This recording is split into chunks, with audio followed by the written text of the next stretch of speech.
હરિઓમ.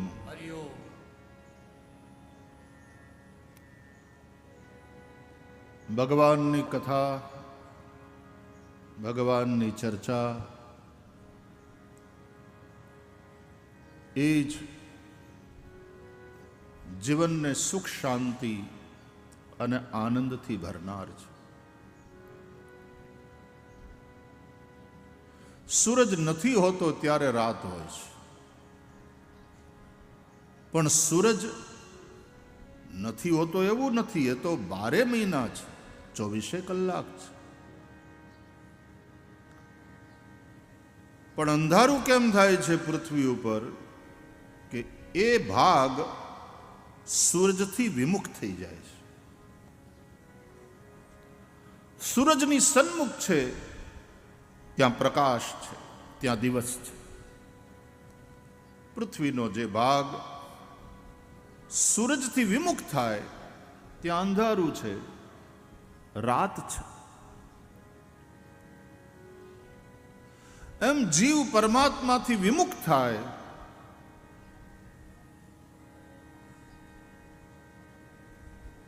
ત્યારે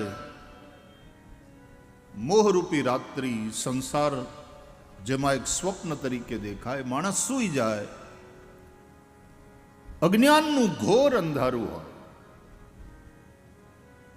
મોહની રાતમાં માણસ સૂતા હોય. રામચરિતમાનસમાં તુલસીદાસજી લખે છે, મોહ નિશા સબ સોવ નિહારા, દેખહી સપન અનેક પ્રકાર. એમ ભગવાનથી વિમુખ થઈ જાય માણસ ત્યારે મોહરૂપી રાત્રિ એના જીવનમાં ઉતરી આવે. અજ્ઞાનનું અંધારું ઘેરી વળે, માણસ સૂઈ જાય, હોશ ન રહે, જાગૃતિ ન રહે, અને પછી સપના જોવે. એ જે સપનું છે એનું નામ સંસાર. તોળાદેએ કહ્યું, જેસલ કરી લે વિચાર, સપના જેવો છે સંસાર.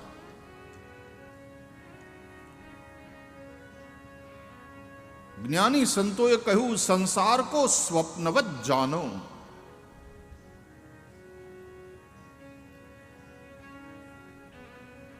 સંસાર સ્વપ્નવત છે.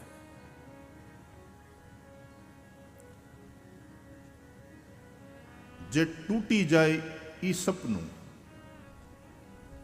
સપનું ક્યાં સુધી ચાલે? स्वप्न को टूटना ही है. सूरज को निकलना ही है, सुबह होनी ही है. इसलिए कहते हैं हर रात का एक सवेरा होता.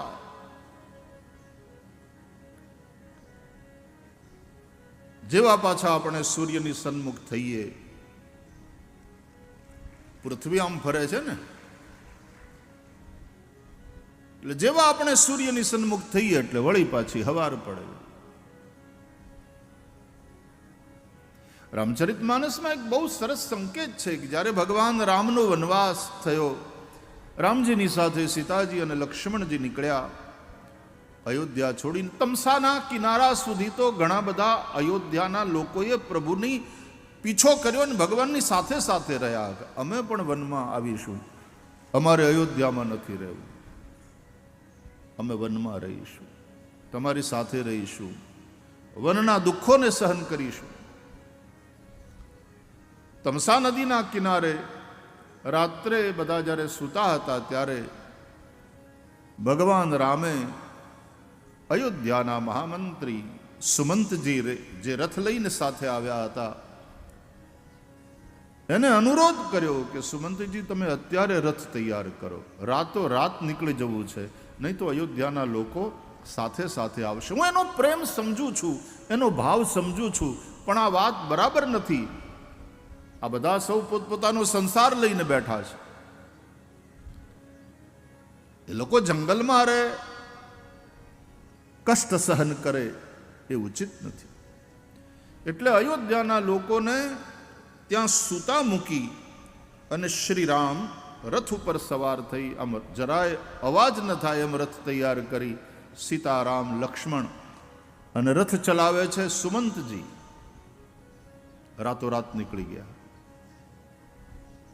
બીજે દિવસે સવારે શૃંગવેરપુર પહોંચે છે, ગંગાજીના કિનારે. શૃંગવેરપુરનો નિષાદરાજ ગુહ ભગવાનનું સ્વાગત કરે છે. બહુ પ્રેમથી પોતાને ત્યાં પધારવાનું નિમંત્રણ આપે છે કે મારા ગામમાં પધારો, અમારે ઝૂંપડે પધારો હે રાઘવ. અને શ્રી રામ એ ભીલોનો ખૂબ ભાવથી એના ભાવનો સ્વીકાર કરીને જવાબ આપે છે કે મને 14 વર્ષનો વનવાસ થયો છે, મારાથી કોઈ ગામ અથવા તો નગરમાં ન રહેવાય.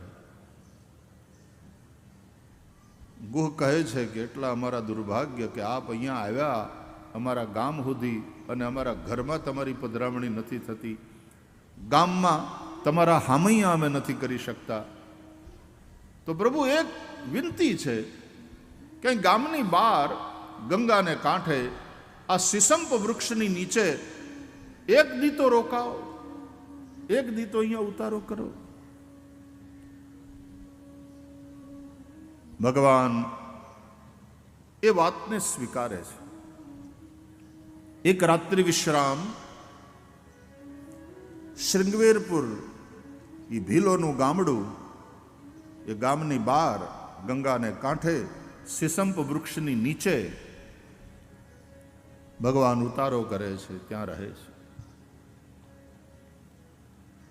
ભીલોએ કંદમૂલ ફલ લાવીને ભગવાનને ધર્યા, ભોજન કરાવ્યું, આતિથ્ય કર્યું પ્રભુનું. રાત્રિના સમયે ભીલોએ સિસંપ વૃક્ષની નીચે દર્ભની પથારી બનાવી. લક્ષ્મણજીએ કહ્યું, ભાઈ 2 જ પથારી કરજો બાપા, મારે તો હોવાનું છે નહીં. અખંડ જાગરણનો મેં સંકલ્પ કર્યો છે. 2 પથારી કરી, એક સીતાજી માટે, રામજી માટે. અને રાત્રિના સમયે શ્રી સીતારામજી પોતાની ભુજાનું ઓશીકું બનાવી અને એ દર્ભની પથારી ઉપર શયન કરે છે. નિષાદરાજ ગુહે પોતાના ભીલોને હાથમાં તીરકામઠા લઈ ચોકી પહેરો કરવા માટે આમ ચારે બાજુ મૂકી દીધા. હિંસક પશુ રાત્રે નજીક ના આવે એટલે એકવાર 2-3 તાપણા કર્યા. ભીલોની સ્ત્રીઓ ગામમાં એક જગ્યાએ ભેગી થઈ અને એણે જાગરણ કર્યું. આખી રાત ભજન ગાયા. અમારો રામ અમારે ત્યાં અતિથિ બનીને આવ્યો છે, આજ અમે સૂઈશું નહીં. એણે ગીતો ગાયા, ધોળપદો. જંગલની નિષાદ બહેનો પોતાની ભાષામાં પોતાના ભક્તિ પદો ગાતી રહી, પણ જાગરણ કર્યું, કોઈ સૂતું નહીં. પુરુષ ભીલો હાથમાં તીરકામઠા લઈ એણે ચોકી પહેરો કર્યો, શ્રી રામજીની સેવામાં રહ્યા. લક્ષ્મણજી એનું આ બીજું જાગરણ છે, આ બીજી રાત છે. 14 વર્ષના અખંડ જાગરણનો સંકલ્પ લક્ષ્મણજીનો કરી અને વીરાસન લગાવી અને લક્ષ્મણજી થોડે દૂર એક તાપણા પાસે બેઠા. નિષાદરાજ ગુહે બધી વ્યવસ્થા જોઈ લીધી. સૌને જે ડ્યુટી સોંપાઈ હતી એ પોતપોતાની ડ્યુટી ઉપર સૌ લાગી ગયા છે. બધી જ વ્યવસ્થા ગોઠવી થોડોક નવરો પડ્યો. રાતનું ટાણું. નિષાદરાજ ગુહ અથવા તો ગામનો મુખી. લક્ષ્મણજી જ્યાં વિરાસન વાળે તાપણા પાસે બેઠા હતા ત્યાં આવે છે, પ્રણામ કરે.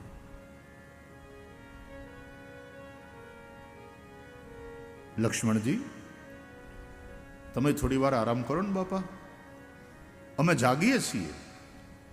લક્ષ્મણજીએ કહ્યું કે ગુહ, મારે તો 14 વર્ષના અખંડ જાગરણનો સંકલ્પ છે. ઓ, તમે 14 વર્ષ નહીં સુવો? બોલે, ભગવાનની સેવામાં જે સમર્પિત હોય એ સૂઈ જાય એ ન પોસાય, એને સતત જાગતા રહેવું પડે. જે પણ ભગવાનની સેવામાં હોય, જે પણ સાધુ સંતો ધર્મના પુરુષો, એ હુઈ જાય એ ન પોહાય, એ મોહની રાત્રિમાં જરાય મૂર્છિત થાય એ ન પોસાય.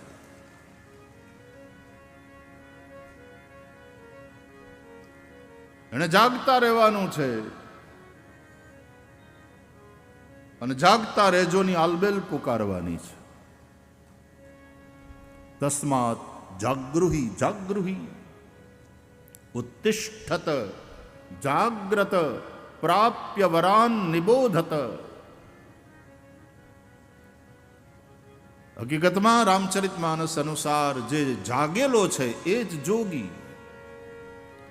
એહી જગ જામિની જાગહી જોગી, પરમારથી પ્રપંચ વિયોગી. જે જાગી ગયો છે એ જોગી. જે સૂતેલો છે મોહની રાત્રિમાં એ ભોગી. આખું ગામ જાગરણ. આ ઉજાગરો નથી, ફરીથી ઉજાગરામાં અને જાગરણમાં ફેર છે. ભગવાનને માટે જાગો એ જાગરણ. સિનેમા જોવા માટે, ગપ્પા મારવા માટે, પાના રમવા માટે તમે જાગો, એને ઉજાગરો કર્યો કહેવાય. આપણે બહેનો દીકરીઓ દિવાસાના જાગરણ કરે, જયા પાર્વતીનું જાગરણ. જાગરણ એટલે ભગવાન માટે જાગવું.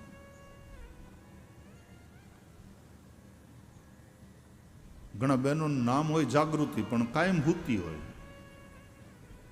કોઈ પણ કામ એને સોંપો ને ભૂલી જ જાય.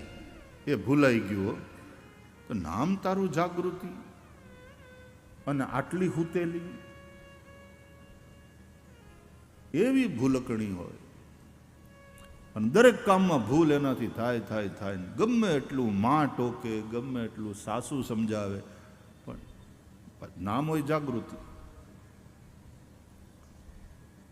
તો જે જાગી ગયો છે તે જોગી છે.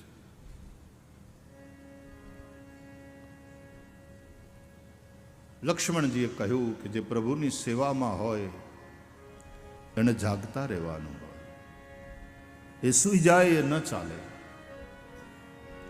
અને પછી નિષાદરાજ ગુહ કહે છે કે હું અહીંયા તમારી પાસે બેસું. જો આ વિવેક છે કે લ્યો બહુ સારું, લ્યો તો આપણે હથવારો વાતું કરશું આખી રાત. એમ નહીં, પૂછ્યું આપની સેવામાં હું ક્યાંય વિઘ્નરૂપ તો નથી થતો ને? એવું જો તમે આપ કહો તો હું બેસું તમારી પાસે. પૂછવાનું. આપણે તો સેલ્ફી લેવા માટે આપણને જાણે હક હોય એમ સામેવાળાનું બાવડું પકડી ઊભો રાખીને સેલ્ફી. ઉભા રહ્યો થોડી વાર, એક સેલ્ફી નહીં. આપણી પાસે મોબાઈલ આવ્યા, પણ આપણી પાસે એટિકેટ જે હોવી જોઈએ એનો હજી અભાવ છે.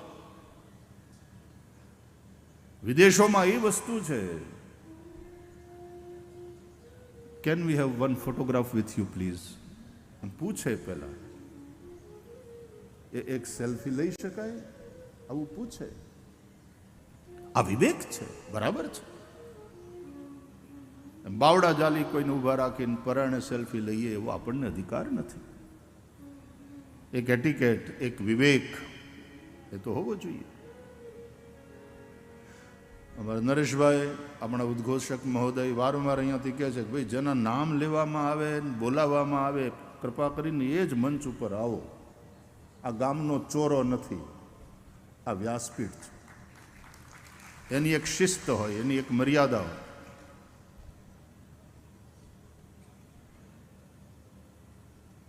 તમારો ભાવ એની જગ્યાએ બરાબર, પણ કથાનું અનુશાસન એ વધારે મહત્વનું છે. પછી ઉતારે આવો ને કંઈ વાંધો નહીં, જય શ્રી કૃષ્ણ કરો. એ ઉતારે તે એનો સમય નક્કી હોય ત્યારે આવો પ્રેમથી. આપણે હજી થોડુંક અનુશાસન બાબતમાં જાગૃત રહીએ ને તો વધારે રૂડા દેખાઈએ, આયોજન પણ વધારે સરસ રીતે દીપી ઉઠે. અનુશાસન અનુશાસન. તો નિષાદરાજ ગુહ ગામડાનો ભીલ, પણ એણે લક્ષ્મણજી પાસે અનુમતિ માંગ. બેસું અહીંયા, તમારી યારે થોડી વાત થાય, સત્સંગ થાય? કે હા ભાઈ બેસ ને. આમ થોડે દૂર શીસમ વૃક્ષ, ગંગાજી વહે છે. ધીમી ધીમી હવા ચાલે છે. દર્ભની પથારી ઉપર સીતાજી રામજી ભુજાનો તકિયો કરી સૂતા છે ગાઢ નિંદરમાં, અને મુખ ઉપર પરમ શાંતિ.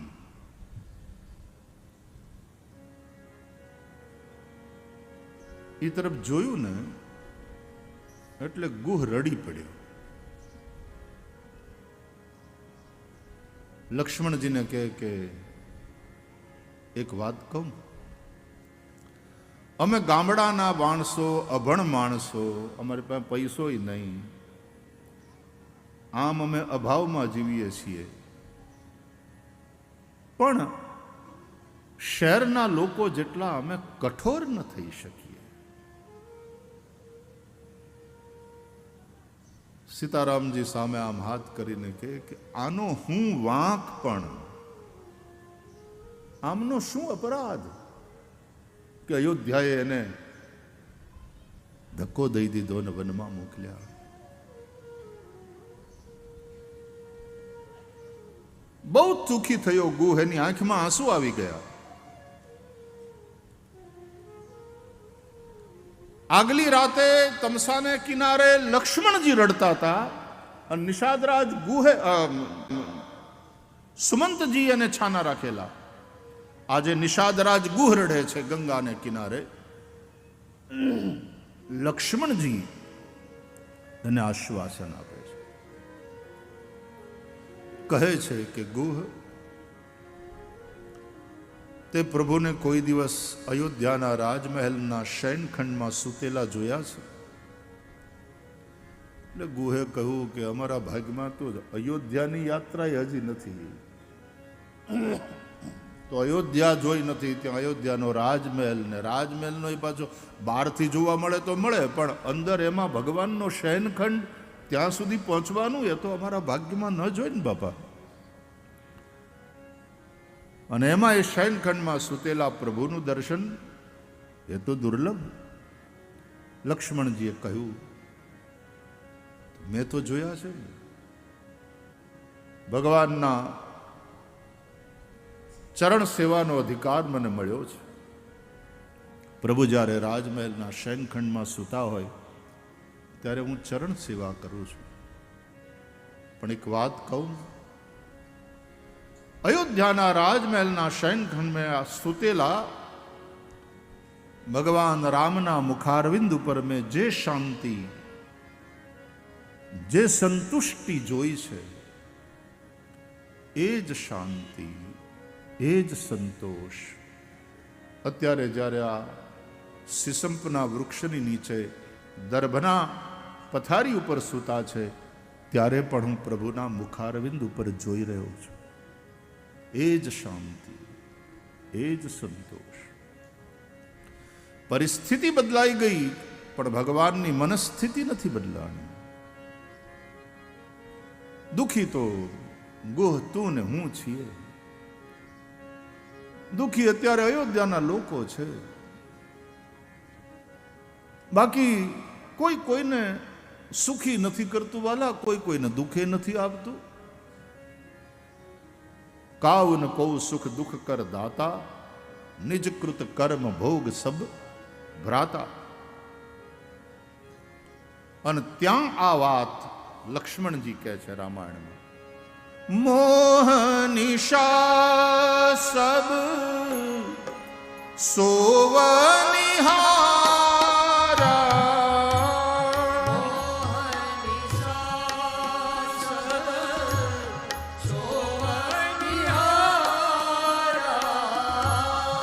દેખાઈ સપન અનેક પ્રકારા, દેખાય સપન અનેક પ્રકારા, એ જગ જામિની જાગની જોગી, જગ જામિની જાગર જોગી, પરમારથી પ્રપંચ વિયોગી, પરમારથી પ્રપંચ વિયોગી, મોહ નિશા સબ સોવનિહારા, મોહ નિશા સબ સોવનિહારા, સબ સોવનિહારા,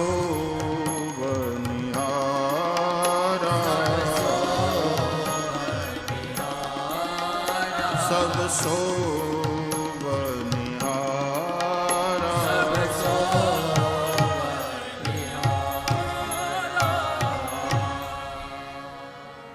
મોહની રાત્રિમાં સૌ સંસારીઓ સૂતા છે, અજ્ઞાનનું ઘોર અંધારું છે, અને એમાં જે જોગી છે જાગે છે. ભગવદ્ ગીતા પણ યા નિશા સર્વભૂતાનામ તસ્યામ જાગૃતિ સંયમી, યસ્યામ જાગ્રતિ ભૂતાની સા નિશા પશ્યતો મુનેઃ. ભગવાન સમજાવે છે અર્જુનને, અહીંયા લક્ષ્મણજી સમજાવે છે નિષાદરાજ ગુહને, દેખઈ સપન અનેક પ્રકારા. મોહની રાત્રિમાં સુતેલા જીવોને જે સપનું દેખાય છે એનું નામ સંસાર. સંસાર કો સ્વપ્નવત જાનો. તો સત્સંગ આખી રાત ચાલ્યો લક્ષ્મણજી અને ગુહની વચ્ચે. ગુહ પ્રશ્નો કરતો જાય, લક્ષ્મણજી જવાબ આપે. તસ્યામ જાગૃતિ સંયમી, રાતભર સત્સંગ હુઆ. અને ત્યાં તુલસીદાસજી લખે છે કે કહત રામ ગુણ ભા ભિનુ સારા, જાગે જગમંગલ સુખધારા. આમ સત્સંગ કરતા કરતા સવાર પડી. આ ખાલી કથા નથી વાલા, તમને સમજાય છે સવાર કેમ પડે? કહે છે સત્સંગ કરતા કરતા સવાર પડી. સત્સંગ થકી સવાર પડે. સત્સંગ કરીએ, હરિકથા સાંભળીએ, સંતો મહાપુરુષોની વાણીને સાંભળીએ, મોહની રાતમાં સૂઈ ન જઈએ. કોક એવો જાગતલ, એવો જાગૃત પુરુષ હોય એની પડખે બેસીએ અને એ આપણને જાગતા રાખે. શાસ્ત્રોની વાતો સંભળાવીને, ભગવાનની કથા સંભળાવીને એ જાગતા રાખે. અને તો રાત, મોહની રાત સમાપ્ત થાય જ કહત રામ ગુણ ભા ભિનુ સારા. હવાર પડી અને જાગે જગમંગલ સુખધારા. જગતનું મંગલ કરવા વાળા, સુખના દાતા ભગવાન રામ જાગ્યા. ત્યારે માયલો જાગી જાય, ત્યારે અંદરનો રામ જાગી જાય. અને એ આત્મા રામ જાગી જાય એટલે પછી એ તો જગમંગલ. માત્ર જેની અંદર જાગી જાય એનું જ મંગલ ન કરે, પણ એના માધ્યમથી આખા જગતનું મંગલ કરે. નગાલ આખા બાપાના હૃદયનો રામ જાગી જાય, માયલો જાગી જાય, પછી એના માધ્યમથી આખા જગતનું મંગલ થાય. જાગે જગમંગલ સુખદારા. એટલે વાલા, સૂર્યને કારણે પૃથ્વી ઉપર દિવસ રાત થાય છે. જે ભાગ સૂર્યની સન્મુખ છે ત્યાં દિવસ છે, ત્યાં પ્રકાશ છે. મોટાભાગના લોકો જાગીને પોતપોતાના કર્તવ્યની અંદર લાગેલા રહે છે, પોતપોતાના કામમાં. આપણે આપણા ધર્મ સંભાળવા, પોતપોતાના ધર્મમાં એટલે પોતપોતાના કર્તવ્યમાં, એક ધણી, એક પત્ની, બાળકો, શિક્ષકો, મજૂરો, વેપારીઓ બધાએ પોતપોતાના કર્તવ્યમાં લાગેલા રહે દિવસ દરમિયાન. એમ પોતાના કર્તવ્યનો બોધ થાય જ્યારે વિવેકરૂપી સૂર્યનો ઉદય. શ્રીમદ ભાગવતમાં કહે છે, તદોદયતે વિવેક. અનેક જન્માર્જિત પુણ્યોના સંચયથી જ્યારે સત્સંગ મંચ લભતે પુરુષો યદા વૈ અજ્ઞાન હેતુકૃત મોહ મદાંધકાર નાશમ વિધાય હિ તદોદયતે વિવેક.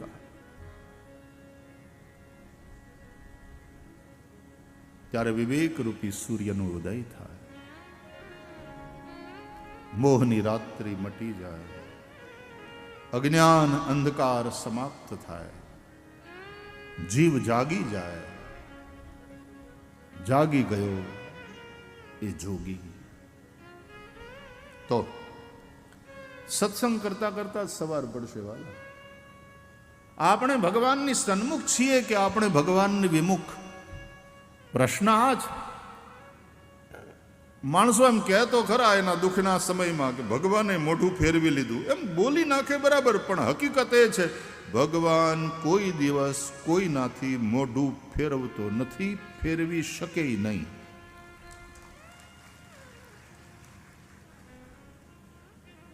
તમે આમ બેઠા હોય ને તમારી સામે દીવો હોય ને દીવો તમારાથી નારાજ થઈ જાય, દીવો તમને પીઠ કરી શકે? દીવાએ મોઢું ફેરવી લીધું એમ કહેવાય? તમે આમ પીઠ કરીને બેસી જાઓ, તમે મોઢું ફેરવી લો બરાબર છે, દીવો મોઢું નથી ફેરવતો. દીવાને સન્મુખ રાખીને તમે ઘૂમરો મારો દીવાની આજુબાજુ, દીવો નથી મોઢું ફેરવતો. એમ ભગવાન ક્યારેય મોઢું નથી ફેરવી લેતો વાલા. હરિ ક્યારેય કોઈનાથી વિમુખ થતો નથી, જીવ જ વિમુખ થાય છે ભગવાનથી. અને એટલા માટે સન્મુખ પણ જીવે થવાનું હોય છે. સદગુરુ આટલું જ કરે છે, આપણને ભગવાનની સન્મુખ કરે છે. ભગવાન કહે છે, એક બાર જીવ મારા સન્મુખ થઈ જાય, સન્મુખ હો હિ જીવ મોહી જબહી, તો જન્મ કોટી અઘ ના સહી તબહી, કરોડો જન્મના પાપ તત્ક્ષણ સમાપ્ત થઈ જાય. પાપ જ દુઃખ આપે છે. કરોડો જન્મના પાપ સમાપ્ત થયા એટલે જીવ ભગવાનનો અંશ છે, સહજ સુખ રાશિ છે. ઈશ્વર અંશ જીવ અવિનાશી ચેતન અમલ સહજ સુખ રાશિ. એ સહજ સુખ રાશિ છે. એને પોતાના સુખ સ્વરૂપનું, એને પોતાના આનંદ સ્વરૂપનું ભાન થાય છે. તો ભગવદ કથા એટલા માટે છે કે આ સત્સંગ દ્વારા મોહરાત્રિમાં સૂતેલા આપણે જાગીએ, આ રાત સમાપ્ત થાય, ये रात बीत जाए, विवेक रूपी सूर्य का उदय हो जाए, सवेरा हो जाए. સવારે માણસ જાગે ને એટલું ફ્રેશ હોય.